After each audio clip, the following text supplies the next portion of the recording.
Hello, welcome back to my YouTube channel. So in the last video we had started the oral cavity where we studied the part of the oral cavity.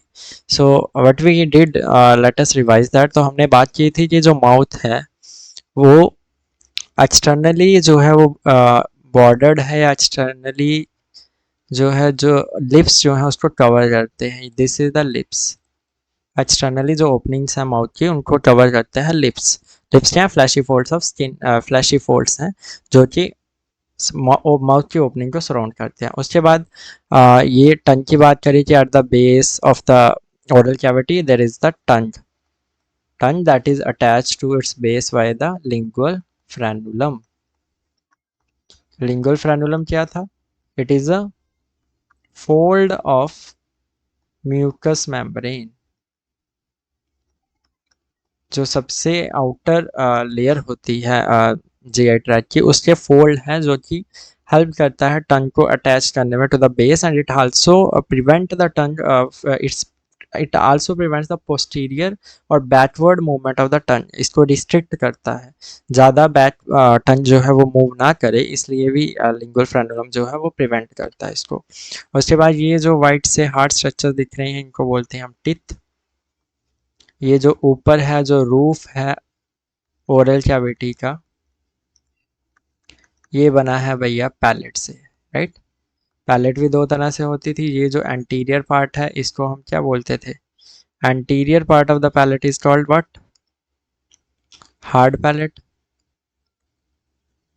Right. This and the posterior part is called soft palate, right.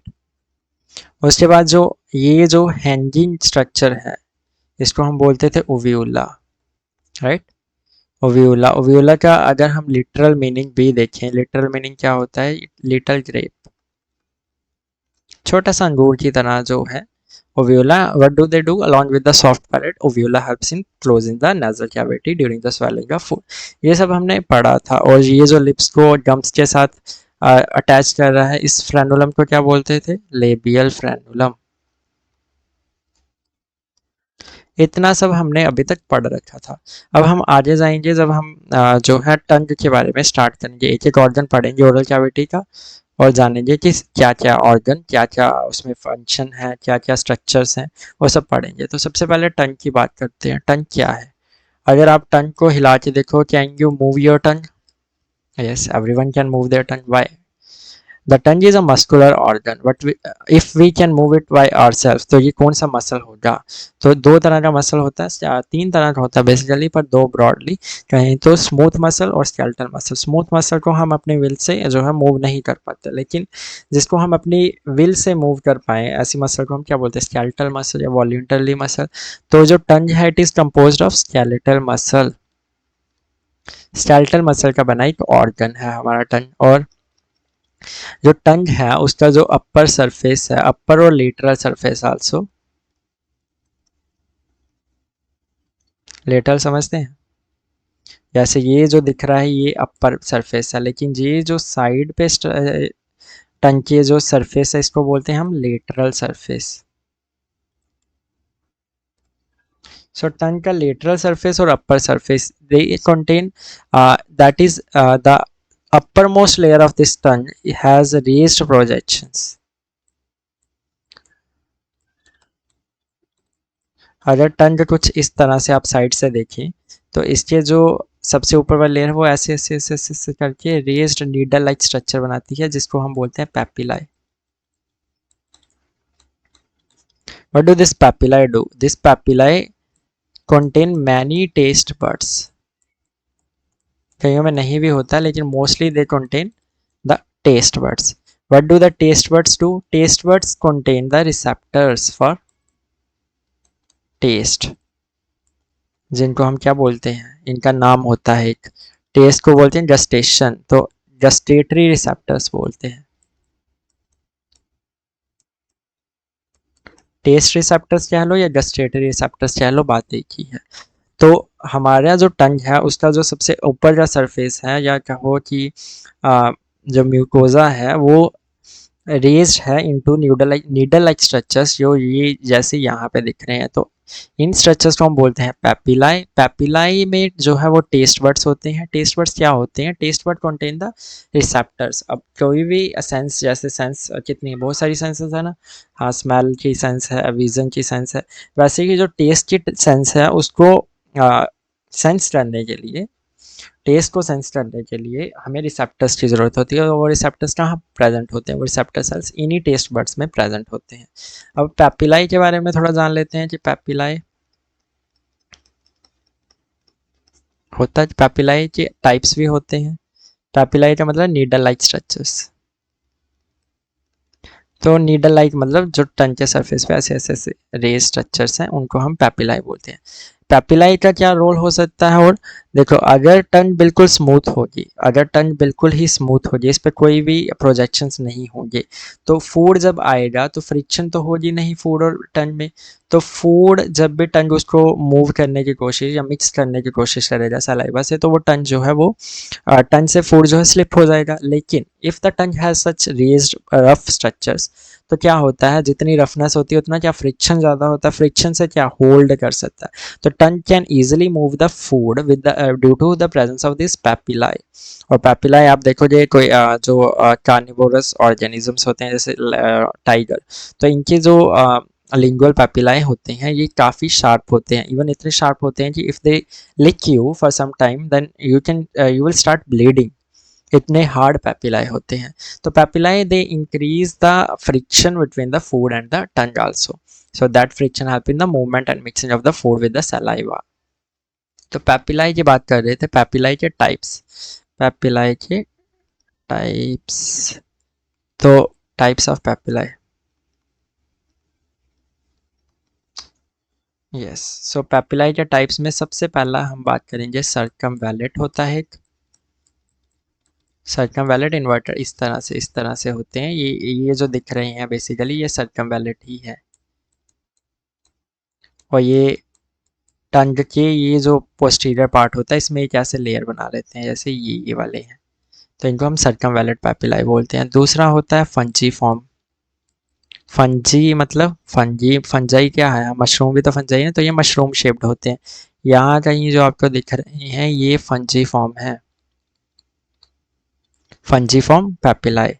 तीसरे होते हैं फॉलिएट। फॉलिएट फॉलिएट जो ये margins में है, ये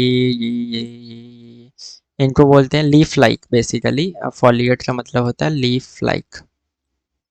तो ये जो फॉलिएट पैपिलाई होते हैं ये मार्जिन्स में पाए जाते हैं। और जनरली जो ड्यूरिंग अडल्टहुड, ये जैसे अडल्ट होता है तो ये डिजनरेट हो जाते हैं।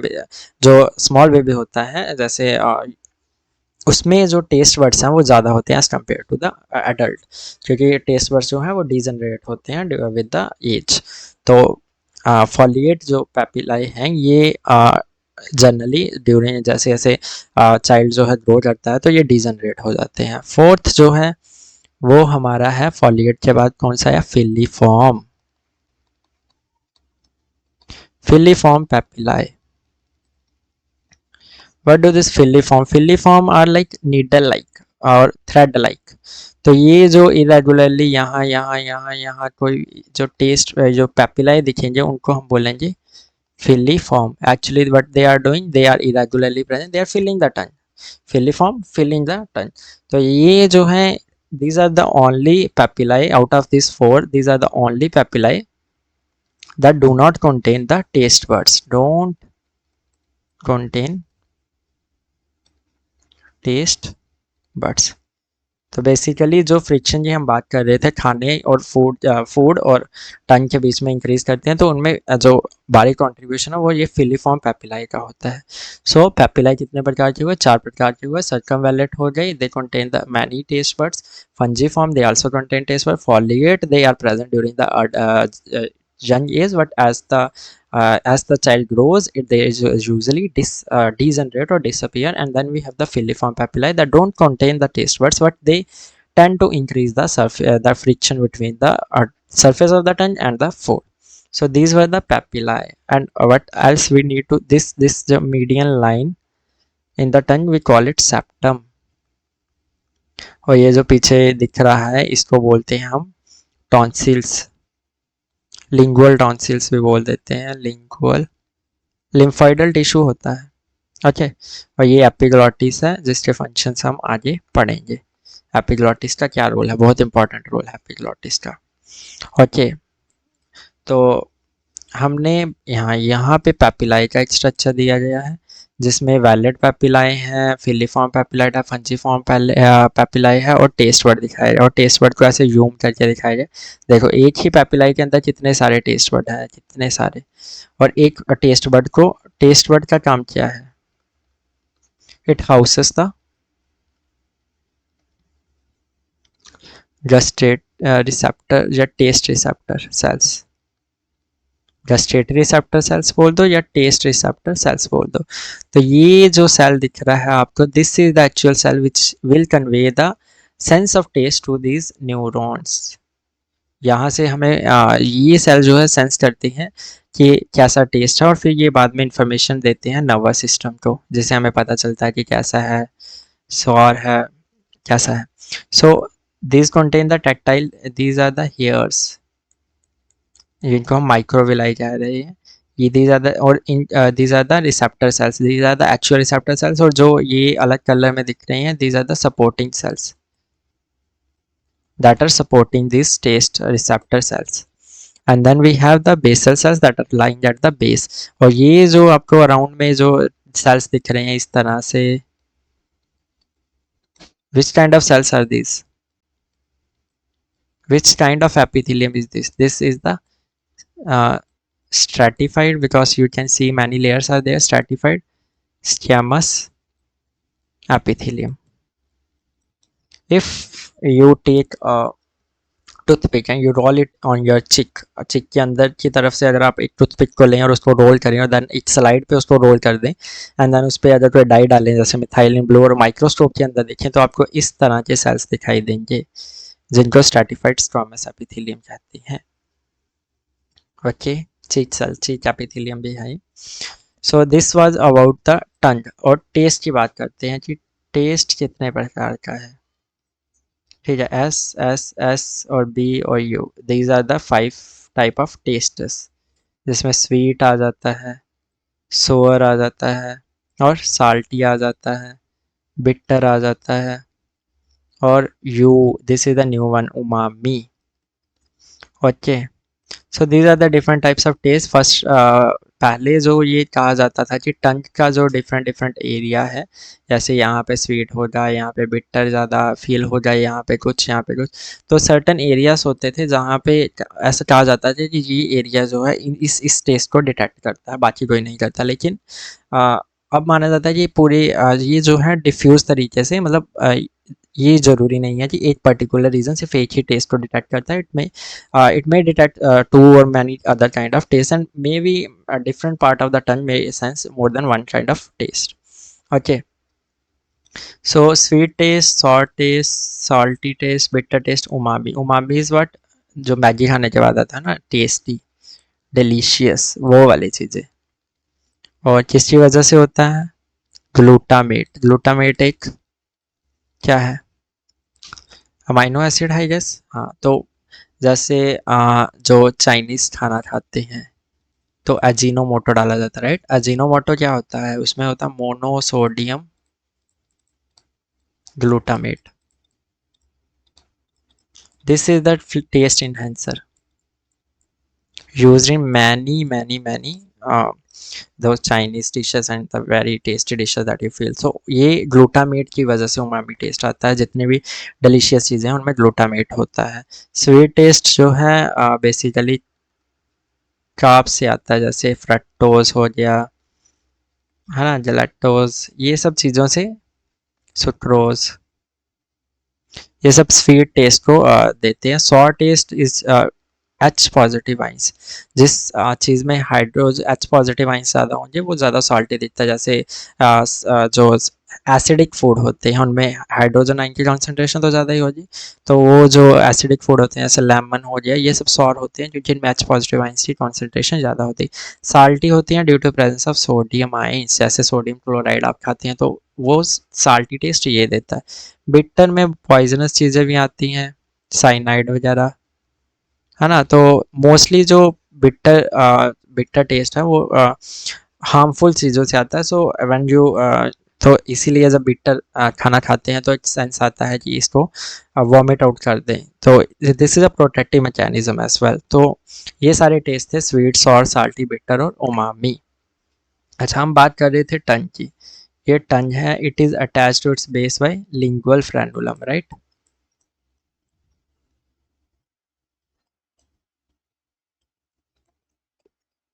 What do lingual frenulum do? Lingual frenulum, it restricts the backward or posterior movement of the tongue to a large extent, right? ज़्यादा टंग पीछे को ना जाए तो ये क्या करता है, ये पुल करता है नीचे की तरफ उस टाइम। अब देखो, अगर किसी का ये लिंगुअल फ्रेनुलम यहाँ तक चला गया, शॉर्ट, सॉरी, अगर ये शॉर्ट हो गया, ठीक है, तो टंग जो है वो ऊपर जा नहीं पाएगी, राइट। तो टंग का काम क्या है, टंग का काम क्या है, स्पीच में भी है, राइट। स्पीच में भी टंग का रोल है। अभी टंग पकड़ के बोल के दिखाओ, नहीं बोल सकते। तो जिन और इंसानों में ये लिंगुअल फ्रेनुलम शॉर्ट हो जाए या रिजिड हो जाए, जो मूवमेंट को अलो ही ना करे, तो उनमें क्या होता है, स्पीच जो है वो बंद हो जाती है, बोलना जो है वो रुक जाता है। इस कंडीशन को बोलते हैं, कैन आई राइट हियर, या here, एनकाइलोग्लोसिया, right? So what does happen in ankyloglossia? In the ankyloglossia, छोटे बच्चों में होता है कि वो बोल नहीं पाते। बहुत बार ऐसा देखा जाता है कि छोटे बच्चे बहुत देर तक, उनकी एज भी हो गई है जिसमें बच्चे बोलना स्टार्ट कर देते हैं पर बोलते नहीं है। तो चेक किया जाता है कि क्या उनकी टंग जो है वो फ्रीली मूव कर पा रही है कि नहीं। और बहुत केसेस में ऐसा होता है कि टंग के नीचे का जो एरिया है, this lingual frenulum, that is very short, and due to shortness or rigidness of that lingual frenulum, the child is not able to move freely its tongue। तो उसकी वजह से स्पीच रुक जाती है, फिर सर्जिकली इसको रिमूव किया जाता है। इनकाइलोग्लॉसिया उस कंडीशन को बोलते हैं। So very common condition, seen in a lot of children, but ठीक हो जाता है सर्जिकली आसानी से। So this was all about tongue. अब टंग के बाद हम आते हैं सैलिवरी ग्लैंड्स में। सैलिवरी ग्लैंड्स नाम से ही पता चल रहा है दैट सीक्रेट सलाइवा। सलाइवा क्या है, सलाइवा इज अ फ्लूइड है जिसमें मोस्टली पानी होता है और बहुत कुछ आइंस वगैरह होते हैं, और जो है इंजाइम होता है एक बहुत ही important, salivary amylase, that helps in the digestion of starch. वो हम जैसे डाइजेशन स्टार्ट करेंगे तो पढ़ेंगे सलाइवा की कॉन्सेंट्रेशन और उसका फंक्शन। तो basically salivary glands, what do, they have the function of secretion of saliva. Now, how many salivary glands are there? So there are many innumerable salivary glands in our body. So we can categorize these salivary glands into two major categories. First one is minor salivary glands. Minor because their contribution is also minor, and they are not so they are not so large, and they are distributed throughout our oral cavity. Minor salivary glands, and then are the major salivary glands. Minor salivary glands, they may be present on the cheek, in the inner surface of the cheek, on the tongue, and other parts of the oral cavity. Major salivary glands are three pairs of major salivary glands are there, which we do study in this, which we do study in books generally. तो बात करते हैं major salivary glands। सबसे पहला जो आता है salivary gland, वो आता है हमारे पास पैरोटिड ग्लैंड। नाउ पैरोटिड का लिटरल मीनिंग भी वही है कि जो पैरोटिड नियर द ईयर है, this is our ear, ear के पास एंटीरियर साइड पे जो ग्लैंड दिख रहा है आपको, this gland is what we call as the parotid gland. Function वही है, सलाइवा को सीक्रेट करना। और ये जो इसकी डट है, डट्टा पैरोटिड ग्लैंड, ये ऊपर ओपन हो रही है। ओके, देन सेकंड इज सब lingual gland. Now what do the sublingual gland? Sub means below, lingual means tongue. So below the tongue, this is the tongue, and इसके नीचे ये जो gland है, इसको हम बोलते हैं sublingual gland. This is again what is it doing? Through its duct, it is secreting the saliva. Then third is submaxillary, just submandibular, what we call it, gland, salivary gland.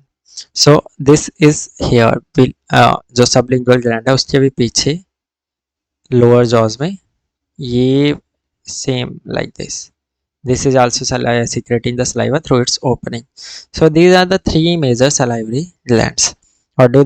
They secrete the saliva, and their location is what? Parotid gland is present near and anterior to the ear, sublingual beneath the tongue, submaxillary in the lower jaw, posterior to the sublingual gland. So these are their locations.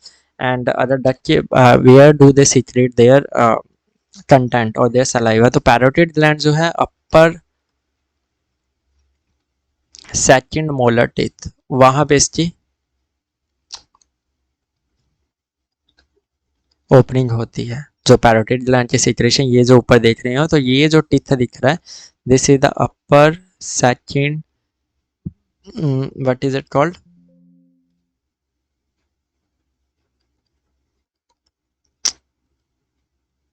Right, maxillary. So just one second. So upper second molar teeth. Okay. So these two, they have their secretion here at the base of the tongue. Near the lingual frenulum. जब आपने lingual frenulum की diagram देखी होगी तो यहाँ पे जो आपको दो पोर्स दिखे होंगे, so these are basically the openings of the salivary gland, of these salivary gland. Okay, so this was about the salivary glands. Now we have done the tongue, we have done the salivary glands, and now we will move towards the teeth. What are teeth? Hard structures, right? What would they do?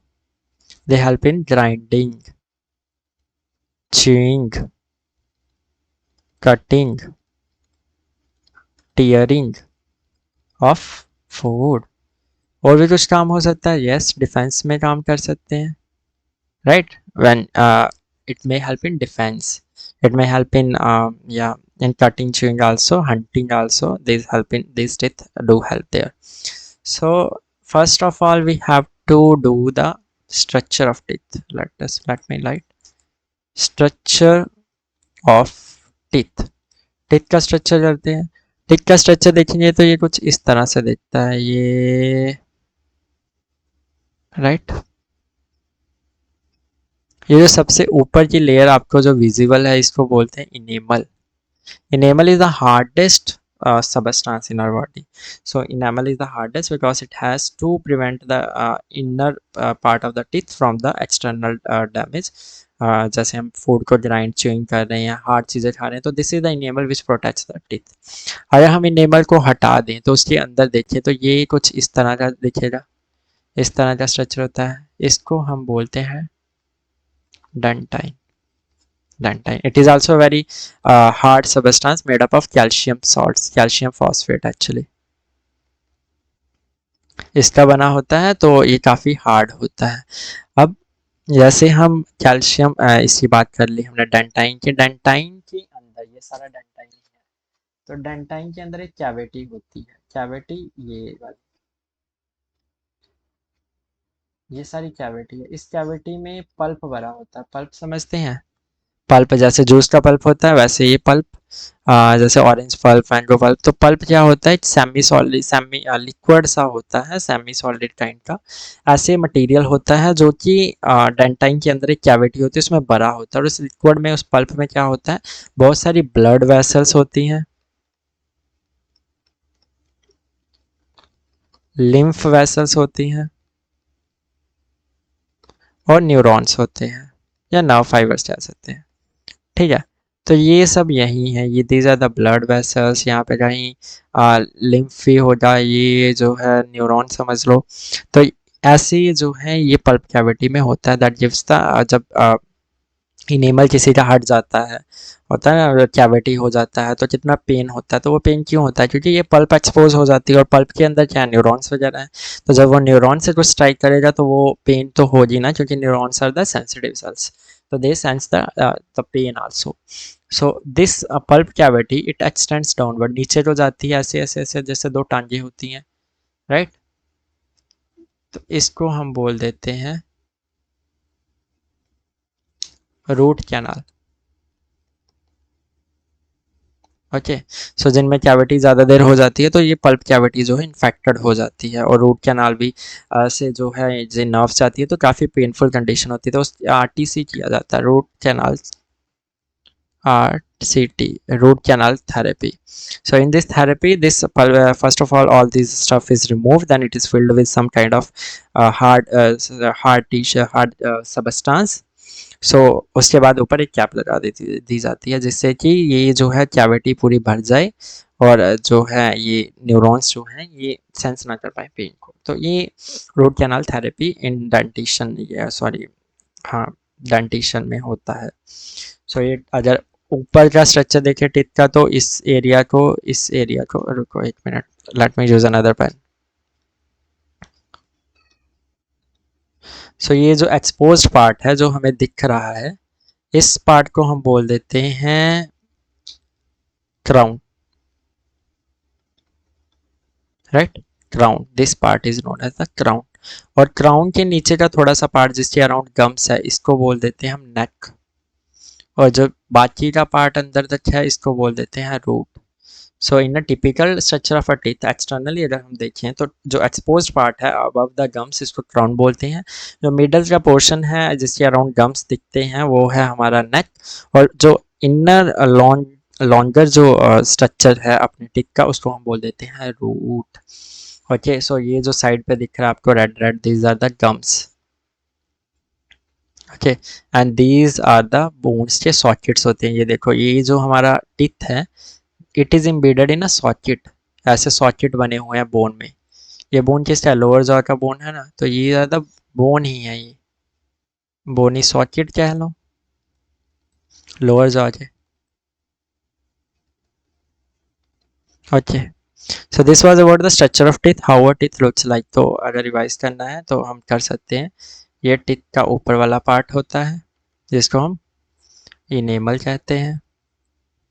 फिर उसके बाद अंदर का जो area है, जो सारा जो हमें दिखता नहीं है, ये सारा एरिया जो है यहाँ से यहाँ तक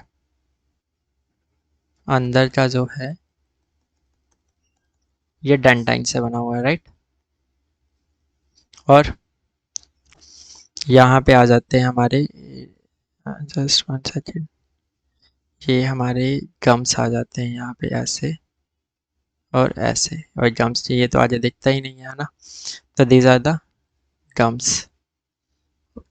तो जो हमारा दिस डेंटाइन होता है, इसके अंदर एक कैविटी होती है, खाली जगह, राइट। और वो खाली जगह नीचे जो ऐसे ऐसे ऐसे ऐसे आती रहती है, ऐसे ऐसे ऐसे ऐसे। ओके, तो इसको हम बोल देते हैं पल्प कैविटी। इसके थ्रू जो है न्यूरॉन्स वगैरह और ब्लड वेसल्स जो है वो एंटर और लीव करती है to the this teeth. Okay, so देखो अब सीमेंटम नाम की टर्म आती है। सीमेंटम क्या है कि सीमेंटम क्या करती है, ये जो रूट एरिया है इसको कवर कर लेती है। क्यों कवर कर लेती है? भैया हमें टिथ को और स्ट्रॉन्ग बनाना है, उसको अटैच करना है to the this region of the teeth, है ना। तो उसको अटैच करने के लिए जैसे सीमेंटम जो है वो सीमेंट की तरह काम करती है, ऊपर कवर बना लेती है। दिस सीमेंटम जो है, इस सीमेंटम के साथ कुछ लिगामेंट्स होते हैं जिसको हम बोलते हैं पेरिडोंटल लिगामेंट। ये पेरिडोंटल लिगामेंट्स जो है ईजिली जो है अटैच हो जाते हैं। और पेरिडोंटल लिगामेंट क्या करते हैं, पीछे अगर स्ट्रक्चर देखेंगे तो ये जो आपको लिगामेंट दिख रहे हैं, this this this this this, ये जो लिगामेंट दिख रहे हैं इनको हम बोलते हैं पेरिडोंटल लिगामेंट। पेरिडोंटल मतलब अराउंड द टीथ। और ये जो पूरी लाइनिंग दिख रही है, ये दिस इस लाइनिंग को बोलते हैं cementum. So cementum what does it do, ये रूट जो है हमारे टिथ की उसको कवर करता है so that the periodontal ligaments can attach. और पेरिडोंटल लिगामेंट्स क्या करते हैं, they join the teeth with the sponge, this bone इस बोन के साथ अटैच करने में मदद करते हैं ताकि फर्मली अटैच हो जाए teeth. Okay, so this was a try to draw the teeth, something like this is the teeth. Okay, then we have to do the human dentition.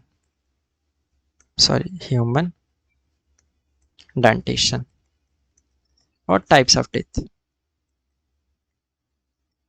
देखो टीथ के भी टाइप होते हैं, है ना, सबने पढ़ा होगा। इंसीजर्स होता है, कैनाइंस होते हैं, प्री मोलर्स होते हैं, मोलर्स होते हैं, right.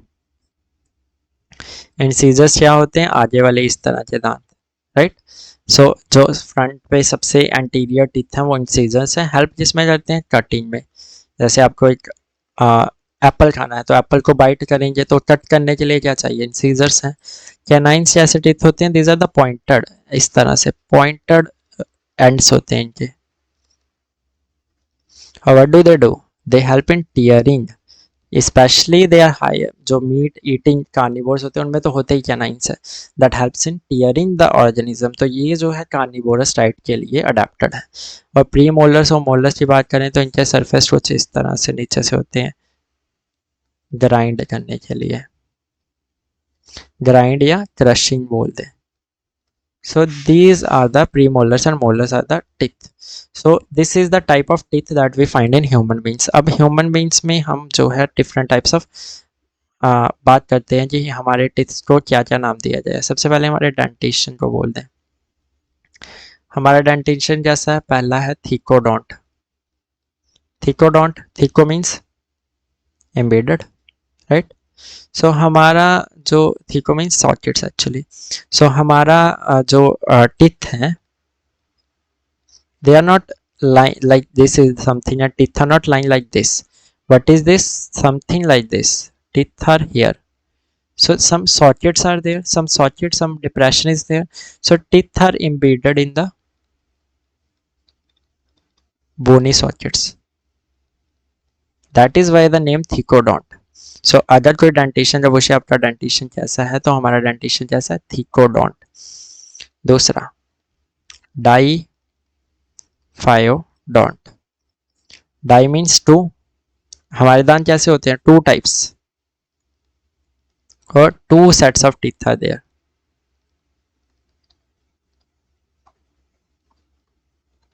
To sets of teeth हैं जिसमें पहला आता है मिल्क टीथ और दूसरा आता है परमानेंट टीथ। मिल्क टीथ को हम डेसिडियस बोल देते हैं या फिर टेम्पररी बोल देते हैं। Okay, so these are the two sets of teeth, first is milk teeth, then is the permanent teeth और या adult teeth. Now milk teeth, milk teeth में क्या होता है कि ये आफ्टर 6 मंथ्स ऑफ बर्थ जो है ये इरप्ट होना स्टार्ट हो जाते हैं और बाद में धीरे धीरे टूटना स्टार्ट भी हो जाते हैं, 12 साल की उम्र तक टूट जाते हैं almost. So milk teeth what do they, these are the temporary set of the teeth, temporary होते हैं, बाद में शट ऑफ हो जाते हैं after certain period of time. इनमें कौन कौन सा टीथ होता होगा, तो डेंटल फार्मूला समझते हैं, डेंटल फार्मूला। अच्छा आगे चलते हैं, डेंटल फार्मूला क्या होता है, dental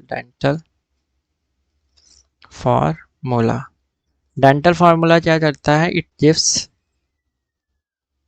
the number and type of teeth in 1/2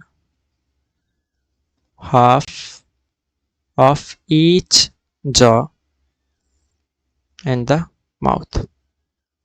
हमारा जो जॉ है ये लोअर जॉ है, इसके ऊपर एक अपर जॉ होगा, तो हर एक जॉ के हाफ में, जैसे ये यहाँ से पार्टीशन करें तो इस जॉ में कितने टिथ इस साइड हैं, ये बताता जो फार्मूला जो बताए, उस फार्मूले को हम बोलते हैं dental formula. With that formula that gives the number and type of teeth in one half of each jaw in the mouth. Okay, so dental formula में इंसीजर्स का पता चल जाता है, कितने इंसीजर्स हैं, कितने कैनाइन्स हैं, कितने प्रीमोलर्स हैं और कितने मोलर्स हैं. This is the dental formula. तो अगर हम मिल्क टीथ की बात करें तो इनका डेंटल फार्मूला होता है 2102. 2102. यहाँ पे लिख सकते हैं, अलग अलग टाइप होते हैं.